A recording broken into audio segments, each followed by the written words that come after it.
At the beginning of the book, a clock is striking 13. Soon afterwards, the main character Winston is beginning to write in a book. He bought it from an antique shop, from a character that will later be known as Mr. Charrington, but he's hesitant to actually write in it, as he knows that it's against the law because it would be committing thought crime.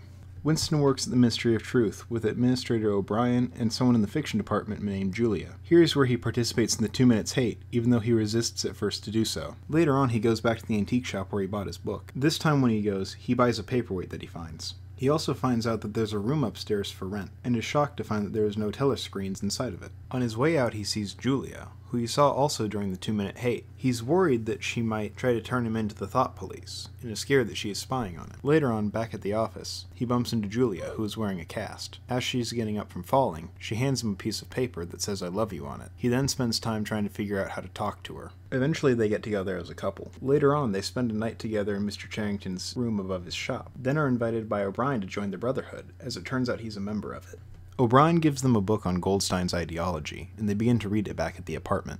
Later on, while still in the apartment, it turns out that it was a sting operation, and they get raided. It turns out that Mr. Charrington was actually a thought police agent, and had turned them in, and that there was actually a telescreen behind a picture the entire time. Eventually, O'Brien, who actually works for the Ministry of Love, decides to take Winston to room 101. This is the room where people face their biggest fear, and for him, it's rats. Just as he's about to be tortured with rats, he snaps, and betrays the one promise he made to Julia, which is that he would not betray her. He says for O'Brien to torture Julia instead of him with the rats. This final torture causes him to stop loving Julia and reconvert back to party norms. Both of them are then released from prison. They see each other one last time, in which both of them are disinterested in each other now. Julia talks about how they'll do things to you in prison that will cause you to no longer love the other person. They then part ways. At the end of the book, Winston is sitting at the Chestnut Tree Cafe, next to a chessboard. He oversees a victory in Africa on one of the telescreens. At this moment, he has a dream that he's back at the Ministry of Love, this time implicating everyone and being completely innocent of all crimes. At this point, his actual self is destroyed, and now he's just an outer shell of a person, completely loyal to the party.